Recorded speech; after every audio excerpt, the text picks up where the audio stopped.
the reality is there's always going to be people who take shortcuts. There's always going to be people who are going to use these tools as a way to just get through stuff. And you know what? At the end of the day, they're the people who probably won't advance in their careers. It's always been true that the people who do the hard work, who put in the hours when no one's looking, they're the people who end up being the most successful in their careers. And AI is just maybe going to weed other people out faster. I don't know. Welcome to the Artificial Intelligence Show, the podcast that helps your business grow smarter by making AI approachable and actionable. My name is Paul Roetzer. I'm the founder and CEO of Marketing AI Institute, and I'm your host. Each week, I'm joined by my co-host and Marketing AI Institute Chief Content Officer, Mike Kaput, as we break down all the AI news that matters and give you insights and perspectives that you can use to advance your company and your career. Join us as we accelerate AI literacy for all. Welcome to episode 113 of the Artificial Intelligence Show. I'm your host, Paul Roetzer, along with my co-host, Mike Kaput. We are recording this on Tuesday, September 3rd, 7 days before MAICON, Mike. 7 days. Don't remind me. Oh my gosh. There's so much to do in 7 days. We have, I have 5 sessions to get ready for. Yikes. So, I probably shouldn't say out loud that I haven't created the presentation yet for my opening keynote, or the workshop one's basically done. And the workshops are done, but we have to be pretty timely in AI. Like, we can't be making these I know. 3 months in advance. It's true. It's true. So this episode's brought to us by MAICON. So again, our 5th annual MAICON is coming up, and to kind of change it up a little bit this week, we've been talking a lot about MAICON. I'd put on LinkedIn a few days ago, sort of the origin story of MAICON, and so we thought maybe we'd kick off today's episode with that story. But it's not just the story of MAICON, our conference, but actually kind of the origin of Marketing AI Institute, which led to the origin of this podcast. So I figured I'd take a minute or two and just sort of give the background here, Mike, because I think we have so many people who've joined us along this journey at some point in the process and maybe don't even know how this all started.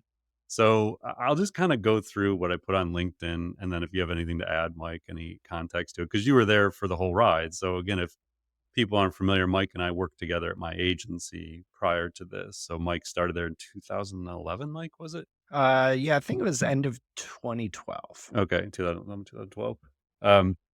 So we worked together at the agency. So actually, as I'm telling this kind of quick background story, you can kind of parallel that with Mike's time at the agency and then the work we did together. So for me, my interest in AI started back in 2011 when IBM Watson won on Jeopardy. So that was my spark that got me curious. That following year in 2012, I read a book called Automate This by Christopher Steiner. And that book told the story of what he called intelligent algorithms. They talked about artificial intelligence. They did categorize it as AI, but it was basically, he would call it bots, these intelligent algorithms being strung together. So think of this as AI before Gen AI. And the book talked a lot about the disruption of industries. And the formula that Christopher Steiner gave in the book to know when the next industry would be disrupted was the potential to disrupt plus the reward for disruption. And so that formula stuck with me, and I thought deeply about it. And basic premise, and again, if you've listened to the podcast, I guess you could say through the years now, you may have heard me explain this before. But the basic premise is back in 2011, 2012, when that book was created and when I was starting to pay attention to AI, there was only so many AI researchers in the world who could build these intelligent algorithms, build these bots for different industries. And so the premise went that those people would be concentrated on the industries with the greatest reward for disruption. So Wall Street, as an example, lots of money to be made. So the people who could build things were building for Wall Street and similar industries. So I looked out ahead and said, okay, well, at some point, marketing is going to be in line. Like marketing will be the next industry at some point. And so I became convinced at that time that it was only a matter of time. In my opinion, I thought only a matter of years before the marketing industry was transformed by AI. So then in 2014, I wrote my second book, The Marketing Performance Blueprint. That book was about talent, tech, and strategy. And so in the technology section, there's about 1,000 words. on my theory of AI and marketing and the opportunity to eventually build what I was calling a marketing intelligence engine that would use these intelligent algorithms to automate strategy and campaigns. Mike helped me with the research for that section of the book. So I pulled Mike in. I was like, hey, this is what I want to look into. I want to go deeper on IBM Watson. And we kind of set this research agenda that became the basis for that section of the book. So that kind of piqued Mike's interest, I think. Mike was paying attention to AI at the time, but that was like Mike's first initial like real project target around AI. So published that book. I start doing public speaking about AI. By 2016, I'd become convinced that AI was going to transform businesses, the economy, society. But when I looked around, it just wasn't happening. Like we weren't seeing these examples of it. So then in I think around summer 2016, I made the decision to create the Marketing AI Institute. And the premise of that institute was to tell the story of AI and to try and accelerate our own understanding of AI and help other people understand it, and then to accelerate adoption. So this is 6 years before ChatGPT. It's 1 year before the invention of the transformer by Google Brain that became the basis for ChatGPT. So that was the start of it. It was a DBA. It was just an offshoot, basically, of my agency, doing business ads. If you don't know the terminology, so it wasn't its own company yet. It was just like a research project within the agency that started sucking resources away from the agency. A lot of my time, my energy, and eventually some more senior people's time and energy as well. So in beginning of 2019, I split it off as its own company, funded it myself, and made the decision to launch the conference. Now, in retrospect, that was a crazy decision. So we had about 7,000 subscribers or email contacts in our CRM at that time. I originally wanted to get to 10,000 before we created a conference, but I made the decision to go ahead and go with it. So the business at the time, as I said, was self-funded. I don't think I properly estimated how much money I could lose in that first year. So that self-funding thing was kind of challenging at the start. Um, but I believed we were approaching this tipping point we had to go. So 2019 is the first MAICON. We had 300 people from 12 countries. Business lost hundreds of thousands of dollars that year. But I felt like we'd kind of reached the point where we were building this movement and everything was about to change. And so going into 2020, we were all in on AI. And then, as I said in the LinkedIn post, in the interest of a character limit, in this case, the interest of time limit, 2020 pandemic hits. We cancel the event. We are on the hook for all the contracts we had signed with the hotels, the convention center, all this stuff. So we just lost a boatload of money and it became dire financially for me personally and for the company. But I raised $1 million seed round that fall to kind of get us through the uncertain years ahead. 2021 MAICON returns as a virtual event. I sold my agency at that time to focus on AI. Mike came with me to the Institute from the agency as our chief content officer for the Institute. 2022, MAICON's back in person, but people remember events at that time. It was kind of slow to return. A lot of corporate budgets weren't there yet for travel. So we only had 200 people that year, lost even more money. I think we lost, probably shouldn't even be disclosing this kind of stuff, but I think in 2022, we lost $700,000, something like that. So again, it was bad.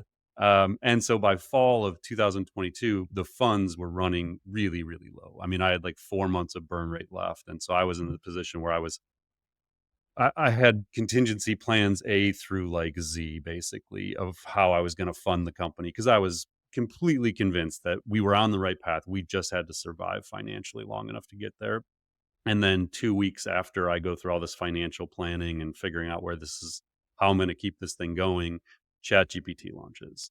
And within 30 days, we started seeing just crazy uptick in traffic and interest in what we were doing. We had launched this weekly podcast by that point, and we were seeing growth there.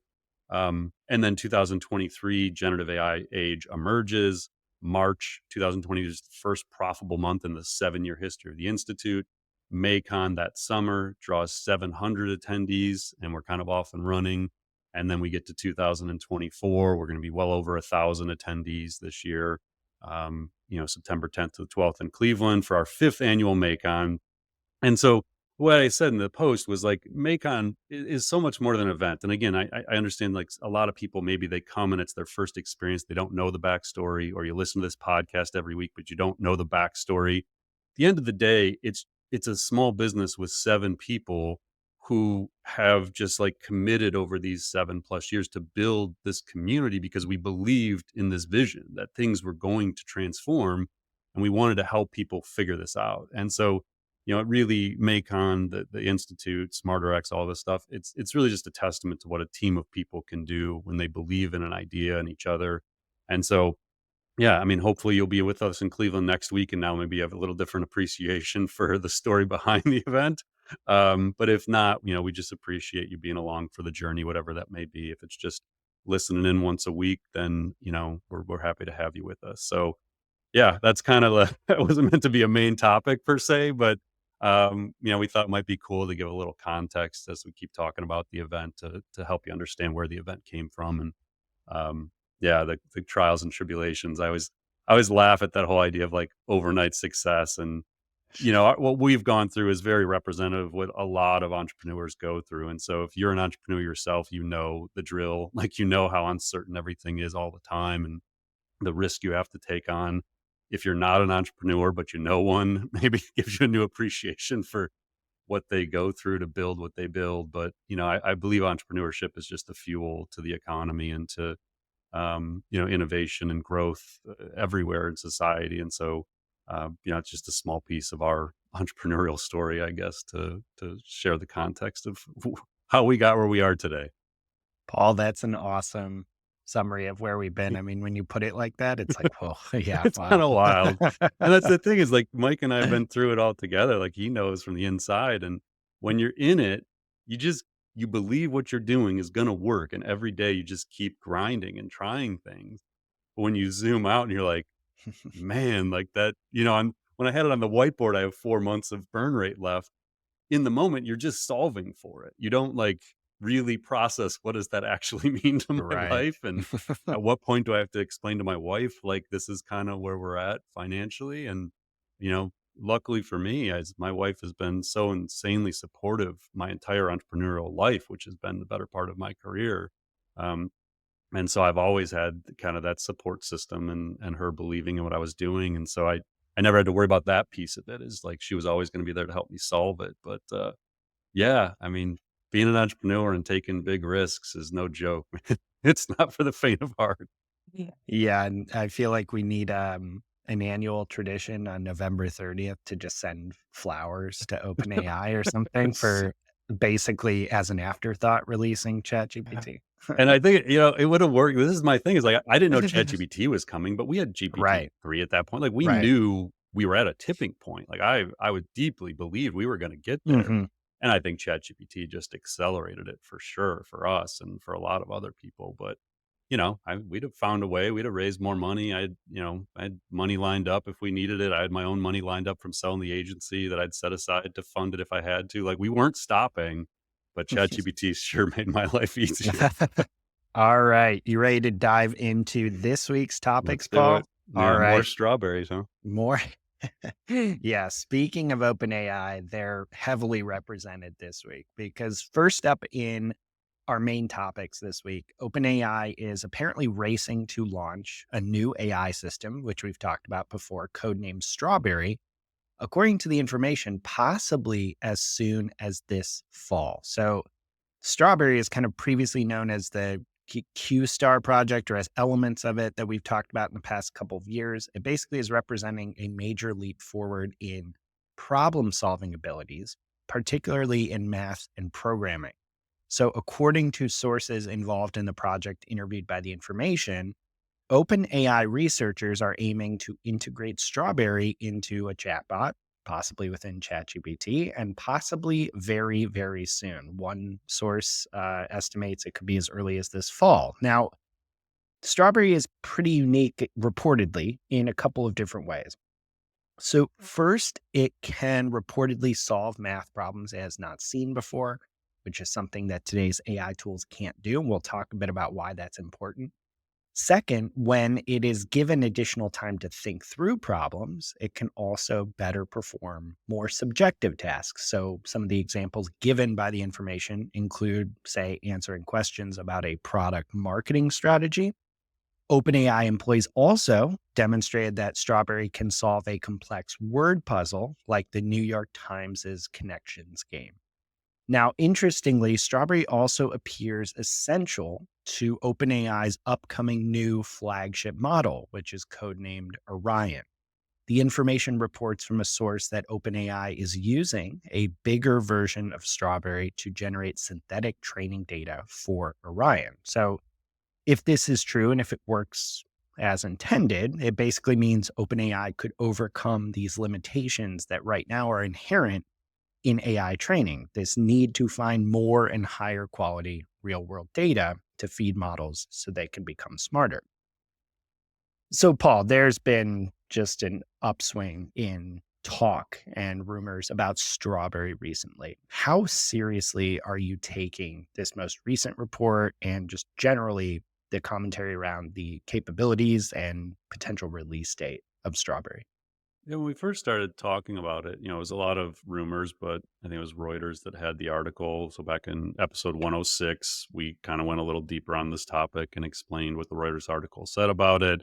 If you listen to that episode or want to go back and listen to it, we talked about maybe the origin of the code name being intended to troll Elon Musk for Hmm. a 2017 Vanity Fair interview where he talked about, the self-improving AI, basically being like if the quote was, let's say you create a self-improving AI to pick strawberries and it gets better and better at picking strawberries and picks more and more. And it's self-improving. So all it really wants to do is pick strawberries. So then it would have all the world be strawberry fields forever, and there'd be no room for human beings. So that was Elon Musk in 2017 talking about the dangers of AI. Hmm. And so, the theory was that, maybe OpenAI was having some fun at Elon Musk's expense with the strawberry code name.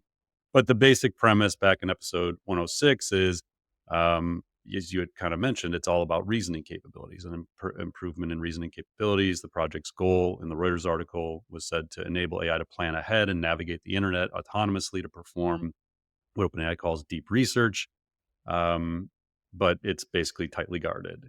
Now, the reason it's significant is if we go back again in episode 106, we talked about the stages of AI from OpenAI. So these are the levels 1 through 5. Level 1 being chatbots with conversational languages, where we are today. Level Hmm. 2 is reasoners, human level problem solving. So that's what, in theory, Strawberry takes us to. That then enables level 3, which is agents. So we talk a lot about AI agents. That's systems that can take actions, which leads to innovators at level 4, AI that can aid in innovation. And then level 5 is organizations. So this is a step toward the, AGI that OpenAI pursues. The article had some new information. Like I hadn't heard about the government demos, which is going to become relevant in a Mhm. minute when we're talking about laws and regulations. And then it talked about Ilya and what Ilya Sutskever saw. So we've talked again. If you've been a long time listener of the podcast, you've heard us talk about Ilya quite a bit. One of the co-founders of OpenAI left to form his own AI lab not too long ago, earlier this year. And so in May of 2023, Ilya and I think it's about 7 or 8 other researchers at OpenAI published an article called Improving Mathematical Reasoning with Process Supervision. And so I think this becomes very important. And so I'm going to step back for a second and explain why this matters. They also at that time published a research paper called Let's Verify Step by Step. And we'll put the links to both this article and that research paper in the show notes.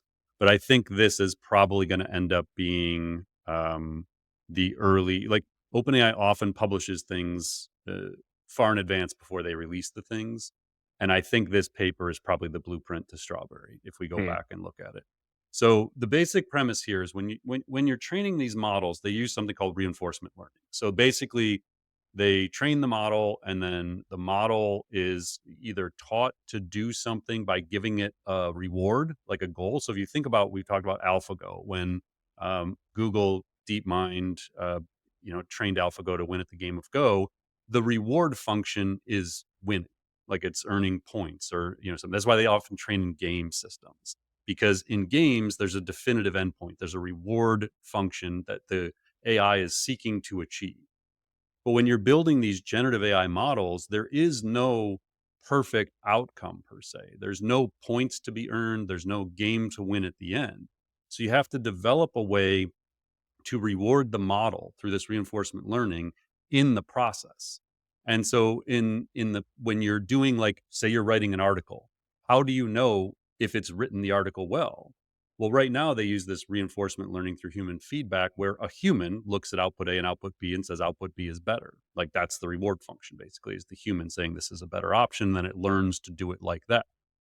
So, to give these models, though, what we call system two thinking, the ability to reason over time, to go through 10, 20, 50 steps in a process, to plan, to make decisions, they have to know how each step in the process perform. And so the article, this Let's Verify Step by Step research paper, what it said is, and I'll quote, "We've trained a model to achieve a new state of the art in mathematical problem solving." And this is the real key point, by rewarding each correct step of reasoning, what they were calling process supervision, instead of simply rewarding the correct final answer, which they call outcome supervision. So what it does is it is able to evaluate itself step by step and to know if that step is accurate. So if we have to solve a problem that requires 10 or 15 steps, take us, hard math problem, it can't just know it got the right answer. You can't just go to the outcome supervision side. What we want to do is know that it took the right step in the process each time. And so if you go back a few episodes ago, we talked about how AI agents aren't reliable yet because they may only get something right like 95% of the time.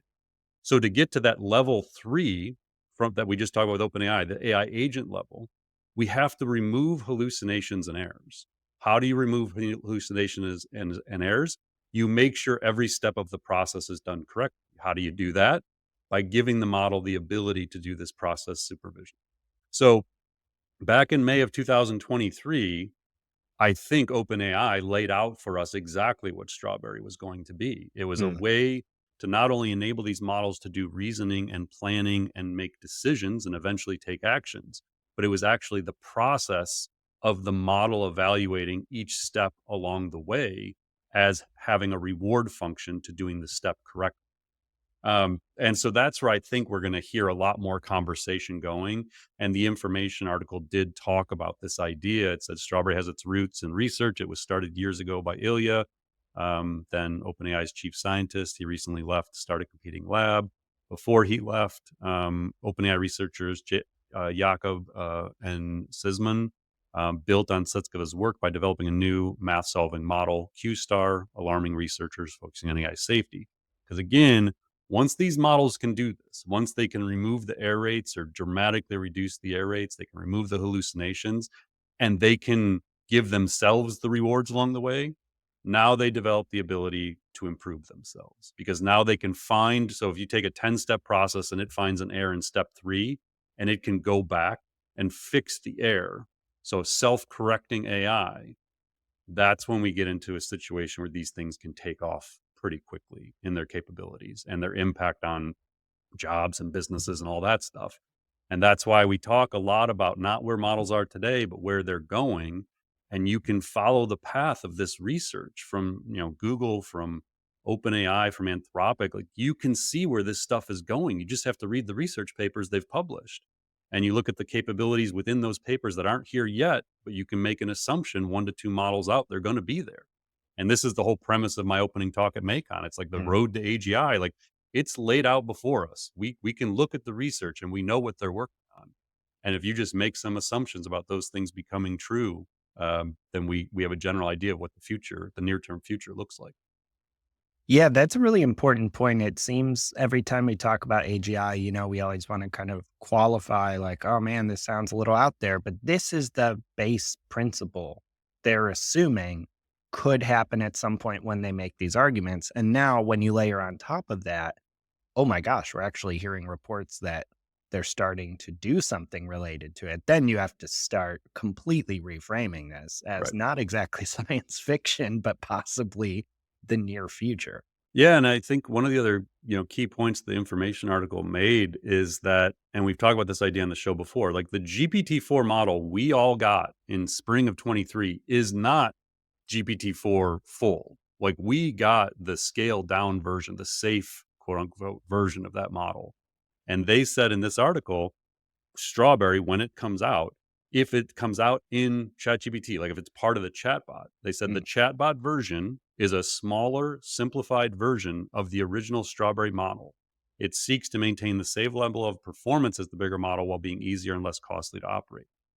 They give us the safer versions of things. So whatever we end up getting access to, after the government demos and after they've kind of made it as safe as they can, it's not going to be the full version. We talked about this with advanced voice mode. Like Mm. when we get that in ChatGPT, we're not going to have the full scaled version of it. Maybe it's 80%, maybe it's 60%. Like who knows? But these things are more powerful than what we get access to. All right. So, in our second big topic today, another OpenAI item, because according to a recent report from the Wall Street Journal, OpenAI is discussing a funding round of several $1 billion that would value the company at over $100 billion. That's up from its previous valuation of $86 billion. This funding round is reportedly being led by venture capital firm Thrive Capital, and they are expected to invest about $1 billion. Microsoft, Nvidia, and Apple are also rumored to be interested in the round. It's quite likely people are saying that Microsoft, at the very least, given its past relationship, is going to be investing. And this new round would actually be the biggest infusion of outside capital into the company since Microsoft invested about $10 billion in 2023, according to the journal. So, Paul, maybe can you put this into context for us? Why does OpenAI need to raise so much money? Well, they need to raise money because they're burning a bunch of money.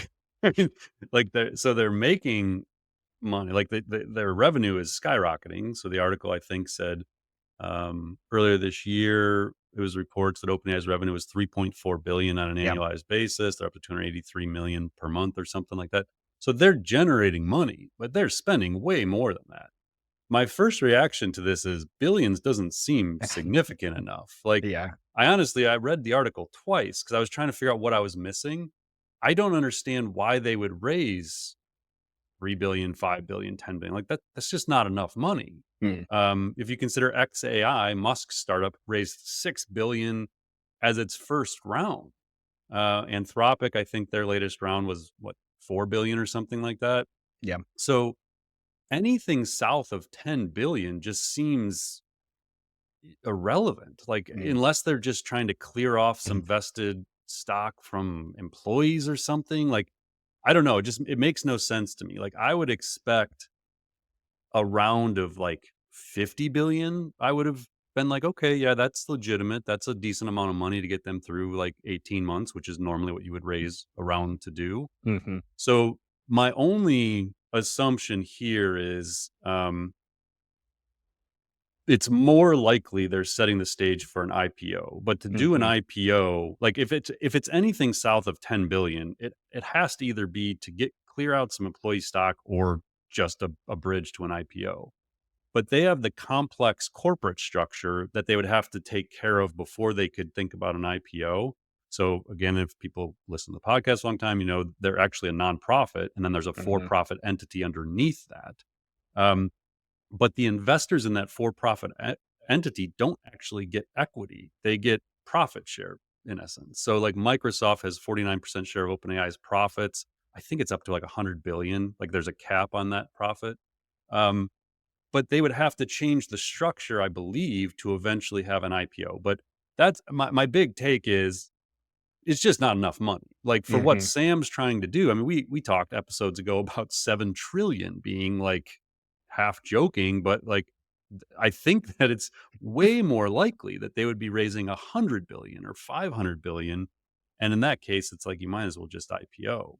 Right. So I don't know. I just thought it was weird. Like I took the article was bizarre to me, and like the billion from Thrive cares. Like again, Right. it seems weird to say a billion is nothing, but a billion is nothing in in this world. And so, what is a billion going to do? It's literally not nothing in the grand scheme of what they're building. And then we have the word like that came out that Apple and Nvidia may partake in the round as well, which Mhm. makes total sense because Apple has a strategic partnership with Apple Intelligence, and they're going to rely on them pretty heavily for intelligence into their devices. And then NVIDIA obviously stands to benefit greatly from training these future frontier models as well as inference, meaning the use of the AI and the different devices and software we're going to use.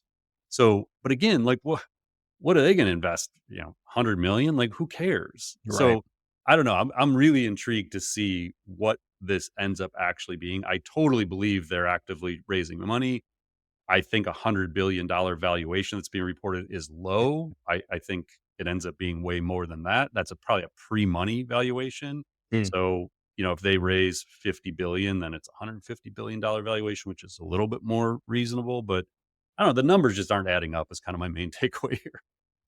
Well, to your point, the Financial Times also had a report that basically was talking about OpenAI is weighing changes to its corporate structure amidst these funding talks. So, according to a few sources they interviewed. So, yeah, very possible, I guess, to your theory that this money is just to clear people off the books, get ready to either pivot or IPO Yeah, and I into a think they got way. to blow up the Microsoft deal. So the Microsoft Yeah, deal is yeah. weird, where they get the first whatever percentage of the first 100 billion profits.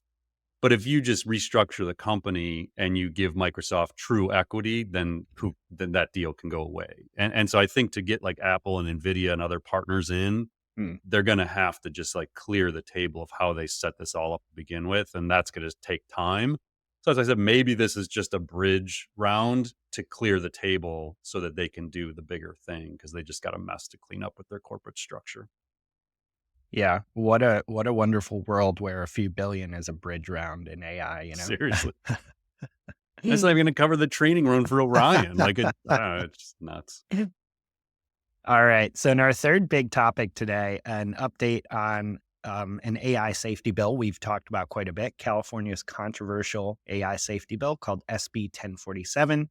It has now cleared both the California State Assembly and the California Senate, which means it just needs one more process vote before heading to Governor Gavin Newsom, who must then decide by the end of September whether to sign or veto the bill.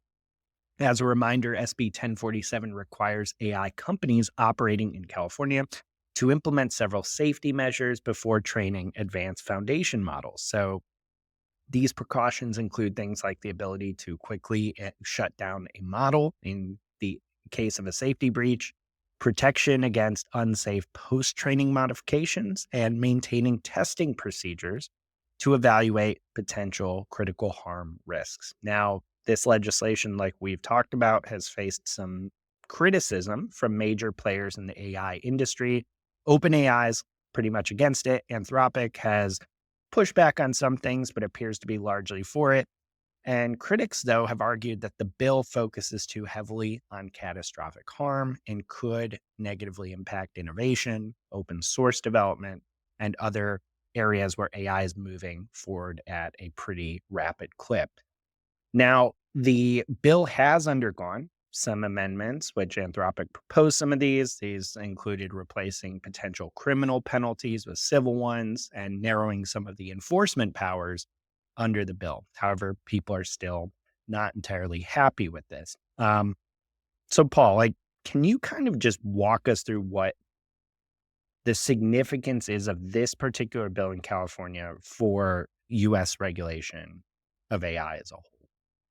Yeah, the key here is like it's not just companies in California; it's companies that Right. do business in California. So it's a really important distinction. And I think we talked about this on the last episode that California is a massive economy.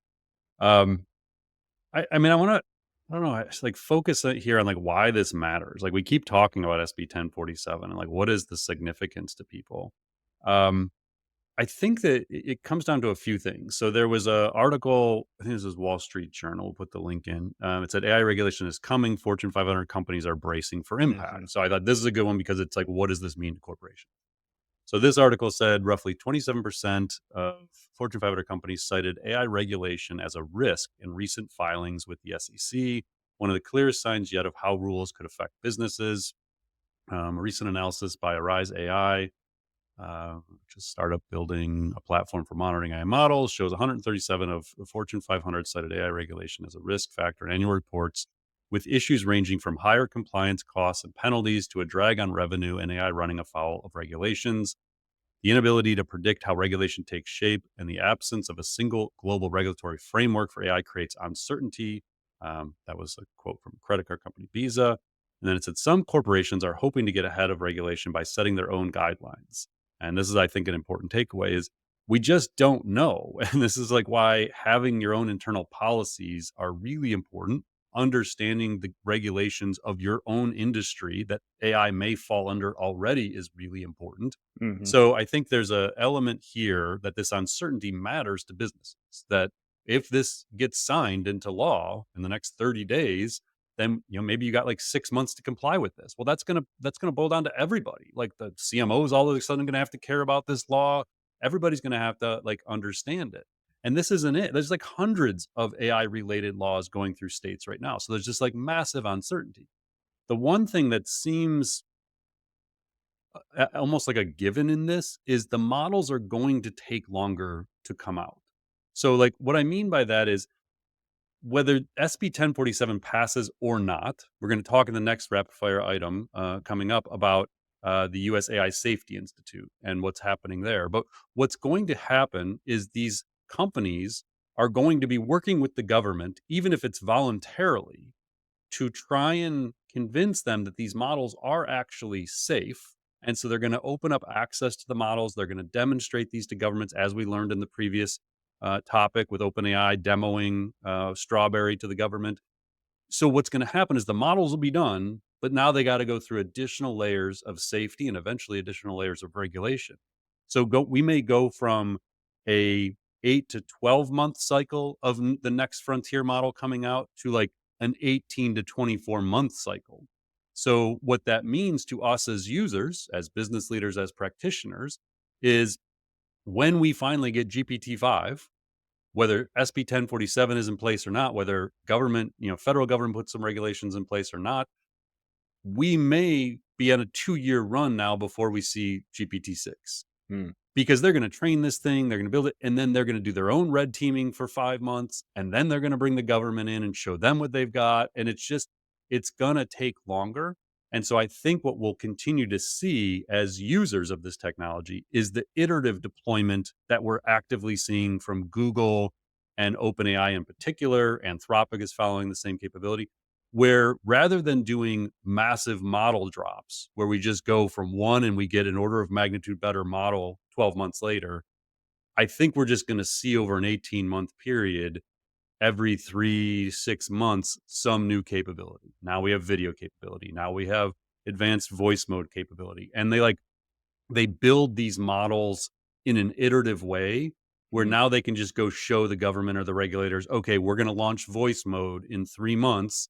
Here's everything we've done with it. And so rather than a single model, then they do it iteratively, and then you can give yourself the runway you need to cover the regulation. So I think these big companies, OpenAI, Anthropic, Google, they may all be opposed to this. There may be government leaders opposed to it. There may be open source advocates opposed to it. But I think they're all under the assumption the regulations are coming. Whether Mm. it's this one or the next one, we're going to have regulations of some sort. And so I think they're going to line up to voluntarily participate in whatever the federal government is doing because it's going to give them a lot of cover to kind of keep moving forward. So I don't know. It's just, and again, I still don't know where exactly I fall on this. I do think that the way that this thing is designed is pretty arbitrary. So Mm. it basically tries to say if you're training a model over this size, or if you're fine tuning a model in this way, then you have to, we would have to approve of that basic. But with an exponential growth curve of the capability and how they're trained, it's like the thing we think is not going to be safe today, a year from now, we'll laugh at as like, oh, that was kind of like obsolete technology. And that obsolete technology wouldn't even be allowed to be built without the government's approval under this premise. So I don't know. I feel like we're just too early, but I do also worry that these capabilities are going to just explode, and if we don't have some kind of regulation, then we're going to get in trouble fast. So I don't know. I continue to kind of sit on the fence and Mm. listen to both sides of this, and I just don't know that I have enough information personally to say like definitively that this is a good or bad idea. Yeah, that last point you made is really interesting. I saw some post that basically equated it to what if we had tried to pass a law like this in California in 1994? We would have throttled like the internet Yeah. revolution because how would you even, not that it's bad to pass this type of law, but how do you even, from a technical perspective, wrap your head around what's going to come 10 years from now? Yep. Yeah, and I do buy. I think the argument of the people against it that I align with best is that we should be regulating at the application level, not the model level right now. Mm, So that this is a general purpose technology. It's going to have all kinds of capabilities and it can be used for good or for bad. So, like, I think Andrew Ng in his article in Time Magazine, equated to like an engine. Well, an engine can be used in a bomb or it can be used in a car. So, mhm, do we regulate the invention of the engine and the improvement of the engine, or do we regulate the use of it in bombs? Like, and I think that's the kind of concept here where it makes a lot of sense to look at the application layer and to allow existing laws to cover illegal use of things and people doing harm and let this play out a little bit. So I don't know if I had to like pick a side today, I would probably err on the side of I think we need to be thinking deeply about this, but I don't think we're at the point yet where we need to step in and stop innovation because I think innovation is critical to growth in GDP, to, the safety and security of our country. Like I feel like we don't want to stop this yet. mm. And I don't think a pause or anything like that is very helpful at the moment. All right, let's dive into a bunch of rapid fire this week. First up, like we've alluded to a bit, OpenAI, along with Anthropic, actually, has agreed to share their AI models with the US AI Safety Institute. This is a federal agency established in 2023 by the White House's executive order on AI. So, under this arrangement, both companies will provide access to their quote, major new models before and after public release. The US AI Safety Institute is part of the National Institute of Standards and Technology. And as part of this, will offer safety feedback to help improve these models. Now, apparently, the agreement comes in the form of a memorandum of understanding, which is formal but non binding. While OpenAI and Anthropic are the first to formally publicize their involvement in this, other major players in AI may also follow suit. A Google spokesperson also indicated that the company is in discussions with this federal agency and they may share some more information when that's available. So, Paul, like reading this, does this kind of mean what it sounds like? That if they follow this, the US government gets access and input on major AI models before they're released and after? I assume so, and I would guess they're already doing this. Hmm. So I think part of this is that I mean it's hard to ignore the timing of this. That the SB 1047 is now heading toward Hmm. Governor Newsom's desk at some point in the next month, most likely, and then two of the obviously frontier model companies who have largely opposed SB 1047 have agreed in principle to do this with the government. I also think it's not irrelevant that this is a Biden Harris administration executive order that created this safety institute. Governor Newsom is a leading Democratic governor. Nancy Pelosi, a very powerful Democrat, opposes SB 1047, and she's from California. And so I think this, again, I can be completely off on this, but this would lead me to think that there's going to be some pretty significant pressure on Governor Newsom not to sign this bill. I think this is the federal government trying to step in and do things and say we've got this. Like we're going to adhere to these principles. We don't need states to step in at this point and put these restrictions in place. So I would be shocked if Governor Newsom isn't having conversations with Pelosi and Harris and others, and that they aren't trying to align their efforts. They all work closely together. So if I don't know if there's odds anywhere, I would love to see what the odds are of this bill getting signed or not. But I would put the odds like 60-40 that he does not sign this. Mm. That these efforts and others stop that bill from coming to fruition at the moment, but could be wrong on that.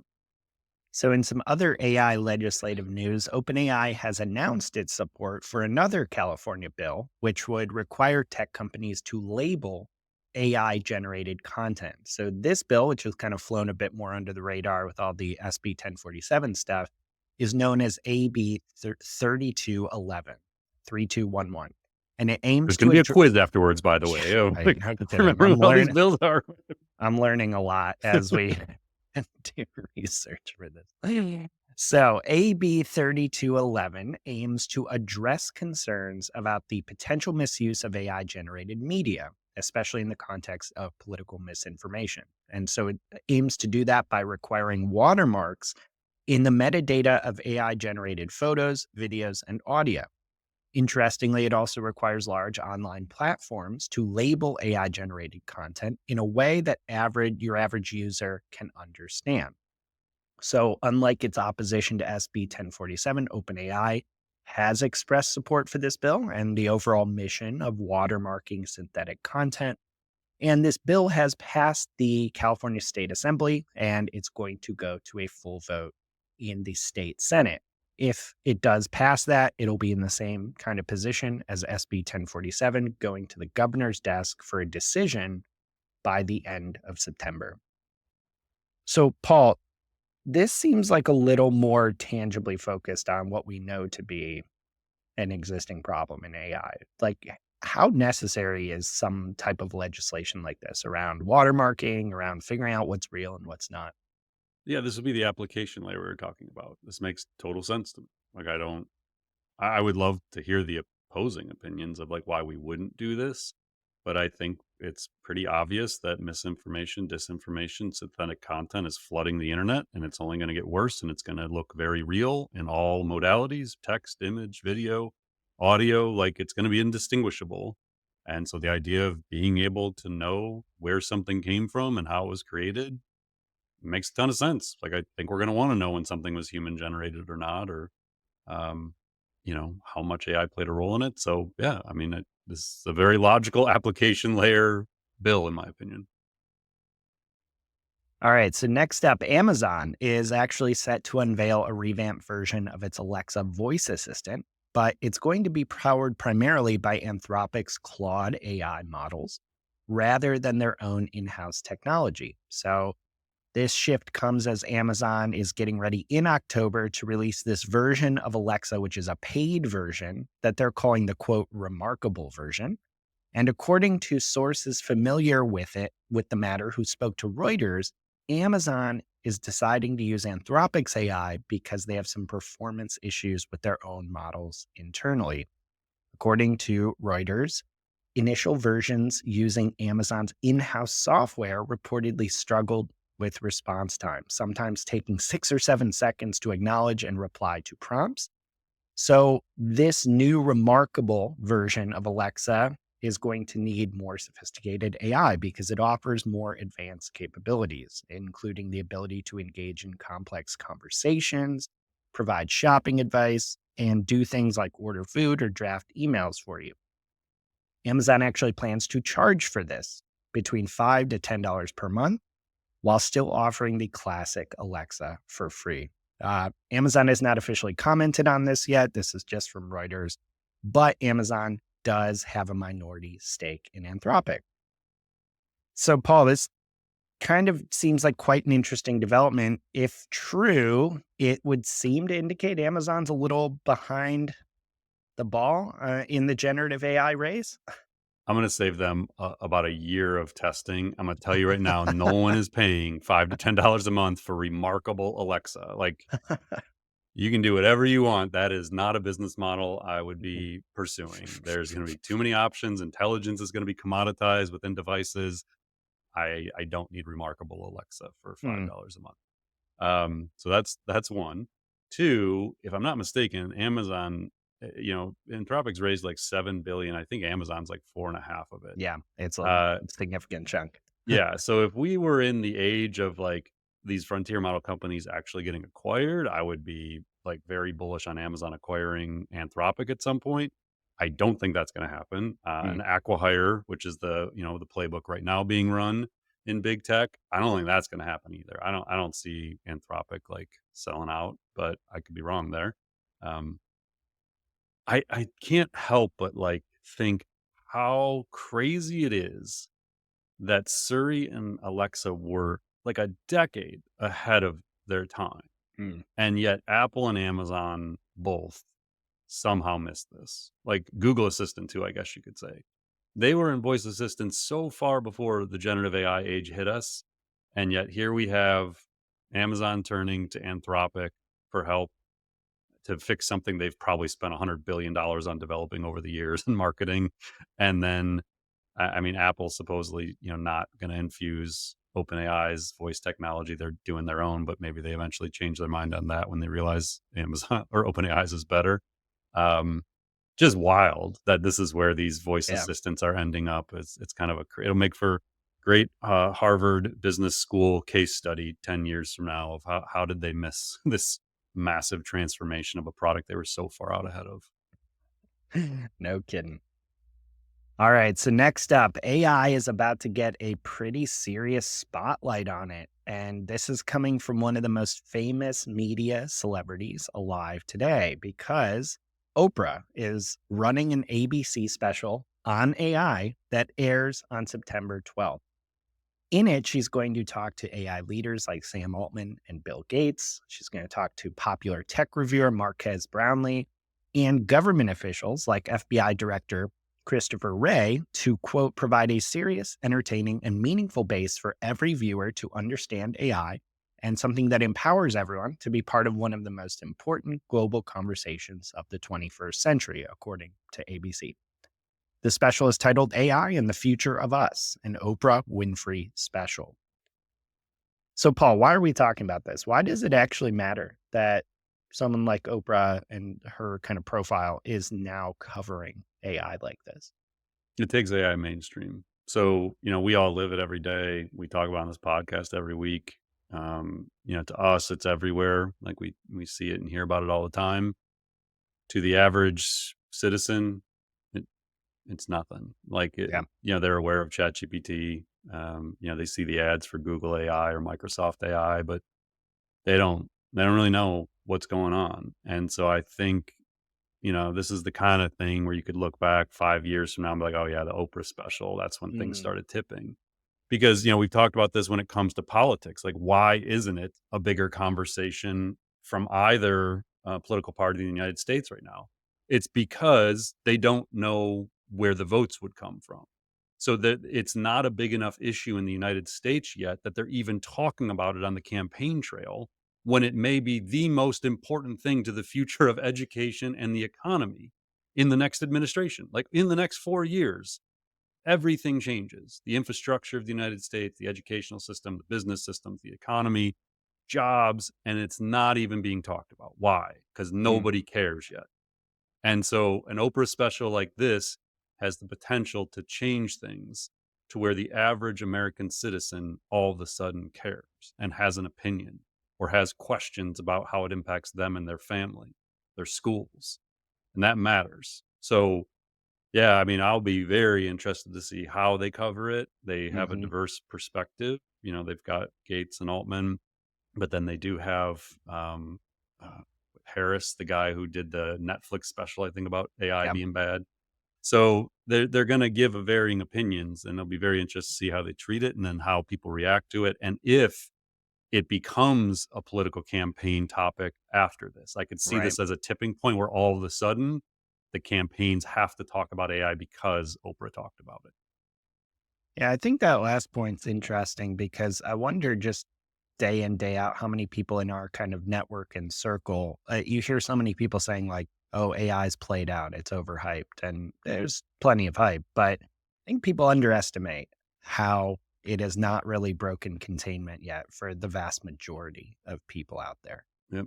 Yeah, and again, like I said, if you consider the topics or the issues that'll affect, and again, I'm just focused on the United States. I know we have people outside the United States as listeners as well, but in our political cycle right now, and in our economy, if you look out ahead and say what's going to impact it the most over the next 4 years, it would be hard to find something bigger than AI, and yet nothing, crickets on the Mm. campaign trail.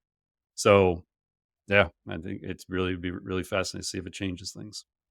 All right. So popular AI video startup Viggle has raised about 19 million in a Series A funding round, but it is drawing a bunch of controversy for stealing YouTube videos to train its AI models. So Viggle is a tool that went viral shortly after launch this past year. The first version of this, which I'm sure you have seen in some form, is a video of Joaquin Phoenix's portrayal of the Joker replacing a rapper's performance at a music festival. And then they did tons of spin off memes based on the same thing, showing a bunch of other popular celebrities and characters in the same environment. But in a recent interview with TechCrunch, Viggle's CEO also revealed that the company has been using YouTube to train that AI tool. This is a charge several other companies have faced as well. We've talked about them, including NVIDIA and Anthropic. And YouTube's CEO has said in interviews that these types of activities are a clear violation of the company's terms. Now, a spokesperson for Viggle actually tried to walk back the comments after the interview, but then was forced to admit when told the interview had been on the record that yes, in fact, the company has trained on YouTube data. So, Paul, I want to read a really quick reaction to this story from Ed Newton Rex, who was previously at Stability AI. He resigned there over his concerns of how the company's models were being trained on data like this. He said, quote, AI companies will hope they can normalize training on copyrighted work without permission. When it's clear they're all doing it, it's more likely the public will assume it must be legal. But a heist doesn't become more permissible because of its speed and scale. We cannot let this be normalized. Is that what's happening here? Like, is this just a heist in plain sight at this point with YouTube? 100%. Like again, we've talked about this so many times recently with the, NVIDIA and others. It's absolutely what they're all doing. And again, like we had Eric Schmidt admitted on video, which was later taken down, that this is what you do. Like if Yeah. you're an entrepreneur, you go take the stuff, and if you're not a success, no one cares you took it. If you are, then you hire lawyers to fight the legal battles. Like this is the playbook. This this poor Ed Newton Rex guy, man, he fights the good fight on Twitter. If you follow his stuff, like this dude is just day after day hammering these same points, and Mm, it's just like shouting into the wind. Like I feel for the guy. Like I appreciate what he's doing. And the principles he stood on to leave Stability and take this position in the marketplace. And I'm glad he's doing it, but it's got to be a very ungratifying thing day in and day out when you feel like nobody cares. mm, And maybe this goes back to just the larger public doesn't even understand it. Like, what do you mean training video models on it? Like, they'll watch the Oprah special and they'll see it can do video generation and they'll be blown away that it's doing it. They'll think it's the coolest thing they've ever seen. That I can do 10-second videos and I can go into this bot and do it. And then you're like, yeah, they trained on YouTube videos. Like, who cares? Like, doesn't affect me. Like, I don't know. Like, I don't know how this becomes a bigger issue that society cares about. But mhm. right now, I just get a sense that people just don't care. Like, it's just is what it is. Um, and IP attorneys care, and the people who created the stuff care. But other than that, everybody else just kind of assumes this is what it is. And I'm not saying I'm in that camp. I'm not saying we shouldn't care. Yeah. I'm just like stepping back and looking at it saying it just seems like an issue that is going to really, really struggle to get traction with a larger audience of people that think this is worth their time to care about. All right. Next up, AI expert Ethan Mollick just published another great article on AI's impact in education. This article is called Post Apocalyptic Education, and he leads it off by writing, quote, last summer, I wrote about the homework apocalypse, the coming reality where AI could complete most traditional homework assignments, rendering them ineffective as learning tools and assessment measures. My prophecy has come true, and AI can now ace most tests.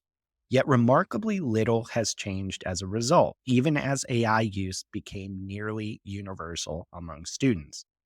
He goes on to cite some research that a survey in the US found that 82% of undergraduates and 72% of K to 12 students had used AI for school. Now, he notes that, look, AI itself doesn't cause people to cheat on homework. Other technology in the past has helped them with their homework, things like internet answers. But the overall idea here is that this homework apocalypse appears to have already happened, and yet we still haven't done much about it. He argues there's two big illusions people have around this. It's kind of preventing us from kind of seeing the issue clearly. First, teachers, administrators think they can detect AI generated content, which they cannot. Second, students often don't realize that using AI to, say, just do their homework for them is actually could be harming their ability to learn and apply what they learn to the real world. So, in all the cases here, Malik basically encourages educators to look beyond homework and help everyone figure out how to reinvent education to use AI to help them think better, not just do their work for them. So, Paul, we've talked about plenty of schools are taking really proactive and serious steps to address what Malik is talking about here. But it definitely sounds like, from what he's writing and his perspective, not enough are. Like, you've done plenty of AI advising, teaching at educational institutions. Like, what were your thoughts going through this?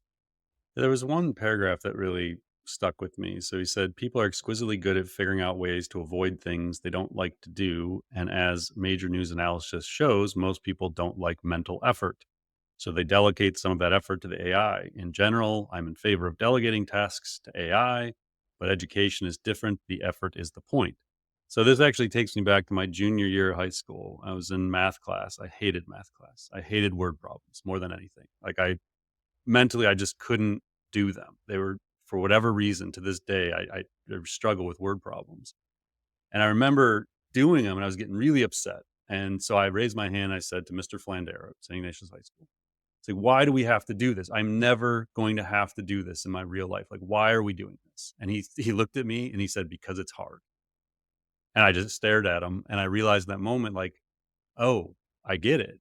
Like, the effort was the point. The Hmm. point was learning to do something that is difficult and having to fight through it. And I took that with me from every day forward in my life. And I like applied that to college, to the rest of my high school career, and certainly to my professional career. There's things you do that are just hard. They take time, they take effort. They're not easy. And that's the point. And so I think about this with my own kids. They're 12 and 11. I think about it when I consult with schools, middle schools, high schools, colleges. How do we raise the next generation of professionals when the effort still has to happen, but now they have this crutch, this ability to take kind of shortcuts? So I even think about, like, with this podcast. Every week we do Hmm. this podcast. I don't use AI to develop any of the talking points. So I could very easily, with today's AI, take an article, put it in saying, what are the 5 key points here? I could give it Right. a video. I could give it a podcast. So go listen. I don't retain things that way. I have to listen to, watch, or read every single thing that we talk about on this show. I have to do the hard work to process it, because then it stores in the long term memory. And then you can draw connections between pieces of information. Mm. And so for me, that is how you learn. And I don't like, that's not going to change. The AI can't simulate the learning in your brain for you. It can give you shortcuts. And so that's when I mentioned this when we talk about AI education on a recent episode.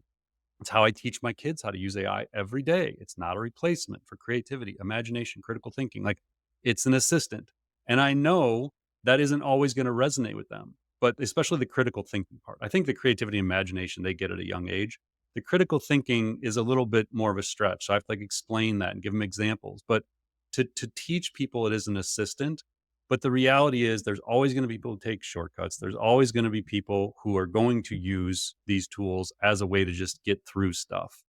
And you know what? At the end of the day, they're the people who probably won't advance in their careers.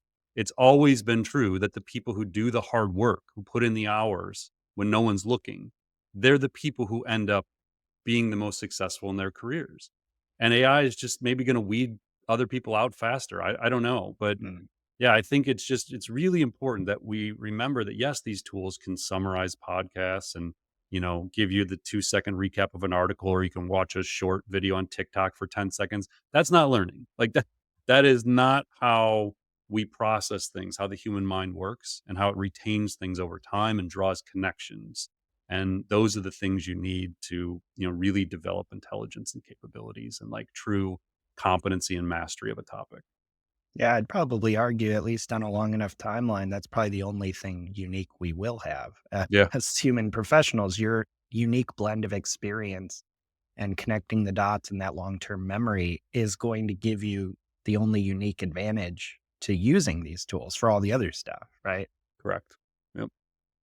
All right. So, our last topic for today is that Google has announced two significant updates to Gemini. So, first is the introduction of custom gems for Gemini Advanced. So, Gemini Advanced business and enterprise subscribers can now create and chat with custom AI experts called gems. You can create gems by writing instructions, naming them, and then interacting with them on specific topics or for particular tasks. They're also going to be offering pre-made gems for scenarios like coaching, brainstorming, career guidance, etc. These are rolling out on desktop and mobile devices in over 150 countries and most languages. The second big update is improved image generation in Gemini. Google is introducing its latest image generation model, Imagen 3, across all Gemini versions. This is offering enhanced image quality and can generate images from very short text prompts. The model supports a bunch of different styles, including photorealism, oil paintings, etc. And it includes built-in safeguards, as well as Synth ID, which is Google's watermarking tool for AI-generated images. So, Paul, just to kind of wrap up here, do you want to maybe talk about the significance of gems? This appears to be Google's answer to GPTs. Yeah. I had asked Chris Penn. I hadn't had time to test the gems yet. Yeah. But I'd asked him on LinkedIn. He had posted about it. Is it a competitor too? Like, is it a true alternative to custom GPTs? And I think he had said like he could see it as that, but like right now you can't share them, and there was a couple Mm, limitations. But if they solved some of the limitations, you could definitely see it being that way. Um, yeah, I mean, I'm definitely going to play around with them. I think the context window with Gemini yeah. is even bigger. That could help. I was glad to see the image generation coming back. Like that, that's been gone for like a few months now, I think. Yep. So yeah, I'm excited to see Gemini getting better and smarter and having more feature capabilities. And I don't know when Gemini 2 is going to come out, but I'm anxious to see kind of where they go from here. So yeah, definitely something we'll be testing. Actually, we may be playing around with this for our final session, like at MAICON. Yeah. Mike and I are doing a AI in action, and we're planning on using Gemini in some cool ways. So we maybe experiment with this and have some stories to share post MAICON with everybody. All right, Paul, that's another big, busy week in AI. Couple quick final notes here. If you have not subscribed yet to the Marketing AI Institute newsletter, I'd encourage you to do so. It recaps deep dives into what we've talked about today, as well as all the topics we don't have a chance to get to, of which there are always many every week. So, marketingaiinstitute.com/newsletter will get you that quick weekly brief that tells you everything going on in AI. And last but not least, if you have not left us a review yet on your podcast platform of choice, if you are able, we would highly, highly appreciate that. That will help us get the podcast to more people and improve. Paul, thanks so much for another great recap. Yeah, thanks everyone, and we will be back at the normal time next week. It is MAICON week, but Mike and I are going to record on Monday and drop on Tuesday, the first day of MAICON. So we won't be missing a beat with MAICON and Cleo next week, and hopefully we'll see a bunch of you there. Looking forward to it. Thanks for listening to the AI Show.